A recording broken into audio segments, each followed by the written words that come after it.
I'm starting to fall in love with my wife, but I have no idea how to tell her without ruining everything. So about 4 years ago my 28M wife and partner of 8 years passed away due to complications after the birth, very rare, of our second son. I was deployed at the time, and completely devastated. After flying home I felt that nothing would make me happy again. My sons are great, now 6 and 4 years old, but overwhelming, so I asked a sister of one of my Marine buddies, Cassandra, 24F, to help out. She had been friends with my wife, but not great friends, and she agreed in exchange for a place to stay. At the time, Cass was only 20 years old and in quite a bit of debt in fault of her extremely abusive ex-boyfriend, who she had finally left about 3 months earlier. During the first few weeks of her helping out with the boys, she asked to borrow money to see a doctor due to her shaking hands. She had no insurance. I happily obliged. She was an angel, doing all of the cooking and cleaning and keeping my young family together. It turned out that she had developed some sort of neurological disorder, probably brought on by repeated abuse. At the time it seemed simple. I had good insurance, she needed health care, I never thought I'd be able to move on from my wife, and she was afraid of intimacy. I agreed that I would marry her, but keep our platonic relationship. She promised not to burden me with her debt, and we had a prenuptial agreement and all. I know that this is fraud of the government, hence the throwaway, but we were both so damaged and needed somebody, even if not intimately. The past 3 years have been about as good as expected, if not better. Cass is great, better than great. She keeps the house spotless, had food ready every night when I get home, and has been working overnights as a baker and almost has her debt paid off. Her condition has improved greatly also, due to the great medical care she was able to receive. With the boys, she is a saint. She tells them about their mother, shows them pictures, takes them places for fun, and even taught them how to read. Of course the 6-year-old just finished kindergarten, but my 4-year-old is going to be the smartest kid in his class next year. Sometimes the 4-year-old calls her mommy, but she shushes him and reminds him that her name is Cass and that mommy is the angel whose picture is above the fireplace. Once her debt is fully paid off, the kids are in school, and she saves up a bit of money, she is going to go into a nursing program. Our relationship is still platonic, but very caring. I've cried on her shoulders more times than I can count, and she's done the same. One night I was very stressed out, and yelled at her about something pretty inconsequential. She had taken my sons to see Santa without me. She, of course, became quite frightened, but we worked it out and I even offered to pay for her to see a counselor. She didn't. That was 2 years ago, and we have had little fights ever since, but have been able to work through them. She seems to understand me whenever I'm hurt, upset, or angry, and is calming in a way that I can't explain. The problem is that I think I might be falling for her. I've been noticing little things, her scent, her smile, her laugh. The way she smiles with her eyes when she sees me, how much my boys love her. Not to mention that she's gorgeous, super hardworking, and one of the strongest people I've ever encountered. A few nights ago I almost kissed her after we had put the boys to bed, and her hugs goodbye have started lasting a little bit longer. The other day she was taking a nap in my bed, she was washing her sheets, and I wanted to join her. Not make love with her, just lay with her and hold and kiss her. I don't know what to do, or how to even bring this up. It's been 4 years since my wife died. I can only think of a quote from A Song of Fire and Ice books, in which a character says that when the sun has set, no candle can replace it. Meaning that since his true love has died, nobody could replace him. That's how I used to feel, but there have been days where my thoughts have been occupied with Cass, and I haven't even thought about my wife. I feel bad about it, and I still miss her, but I never thought that I'd be able to move on. I feel guilty and disloyal. At the same time, I want her. Not just intimately or physically, I want to be romantically intimate with her, not just as friends. I don't know how to bring it up. I don't want to scare her or make her uncomfortable, but this is becoming more difficult than I could have ever imagined. I was thinking about asking her to get dinner, just the two of us, and bringing it up. But what if she refuses? How can I gauge her interest? If it means anything, the other day she was having a hard time with the boys, they were restless and being out of hand, so I brought her home some of her favorite flowers. She was extremely giddy and gave me another lasting hug and a quick kiss on the lips. I was taken aback, but she pranced around, finishing dinner and putting the flowers in a vase. Literally, what does this mean? Edit, screw it. It's been an hour on here and you've convinced me to tell her. I've called her favorite fancy restaurant and made a reservation. Her brother agreed to babysit, and let her and or I stay at his place tonight if she isn't into it or feels uncomfortable. She paid off her debt this morning, apparently, just texted me a picture of the check, and next week is our 3-year anniversary, so that is the prelude. I'm going to tell her at dessert. I'm nervous as shite. First update, 10 hours later, everything went amazing. Just got home. Love Reddit. I will update tomorrow. Time to go make out with my wife. Second update, 20 hours later, last night was hectic as shit at first. Our younger son had eaten what he calls a giant fuzzy spider, and Cass wanted to take him to the hospital, even though he was fine. Her brother, we'll call him Joe, told her that he'd take care of it, and basically forced her out of the house to celebrate getting out of debt. She really didn't seem like she wanted to go. At all. I became so freaking nervous. So we got to the restaurant pretty early, but luckily they had a table. She ordered wine, which was odd, because she hasn't drank much since she broke up with her ex, but I figured it was a time to celebrate. We made small talk for a while, but it seemed forced, and I knew that I had to tell her soon. So, before the entrees even came, I said that I had something to talk to her about. She didn't smile and told me that she knew. Joe told her. And my goddamn heart almost stopped. I instantly told her that I was so sorry. I didn't want her to find out that way. I wanted to tell her myself. She shook her head, kinda frowned, and said that it was okay. She just wanted me to be happy and that I deserved it. I told her that I didn't want to stress her out or make her uncomfortable, but I just needed to tell her, and see how she felt, and that it was completely up to her. She gave me a look and said that it actually was up to me, and just to do what made me happy.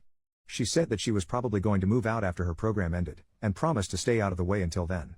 It was then that I realized something was a bit off, and asked what the heck Joe had told her. She said that he told her I wanted to take her out to dinner to tell her that I had started developing feelings for a girl, and wanted to ask Cass if it would be okay if I asked this girl out. It was then I realized that Joe had set me up for the most climactic pickup line ever to exist. Our entrees came. I had shrimp and pesto gnocchi, and she had crab legs for you detail lovers, and I explained that, yes, I had started developing feelings for a girl, I just didn't want it to mess up what we had. She said that it wouldn't mess anything up, she still loved the boys and would take care of them in the house. I continued to then explain that I wasn't going to ask the girl on a date, though, and she asked why not. Then I dropped my smoothest line I've ever dropped.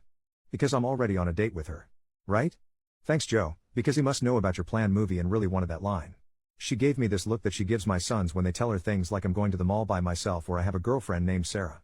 Then she looked away, smiled and shook her head and asked really? I nodded and told her that I cared about her more than anybody else alive, other than my sons, that I loved our family, and that I had fallen in love with her. She then took a drink of wine, rolled her eyes, and said it's about freaking time, Alex. And I'll never forget what happened next. Maybe it was a faux pas, but I leaned across the table and kissed her. Spilling her wine. But neither of us cared and we kissed for about a minute, before she told me to get off her before her crab legs got cold. This was joking, but not. You'd have to know her. After leaving the restaurant we got ice cream and sat around and kissed some more, before heading home. Joe was sitting on our couch watching one of those VH1 dating shows with a shit-eating grin on his face, and Cass ran in, screaming at him that he ruined everything and that she was going to have to move in with Mom now. We let him believe it for about 5 seconds before bursting into laughter. He shook my hand and told me that the boys were sleeping and left. I picked Cass up and kissed her and carried her to my room where we, well, made out for like 2 hours and snuggled the shit out of each other. She isn't ready for anything else, but emphasized yet. I'll give her all the time in the world.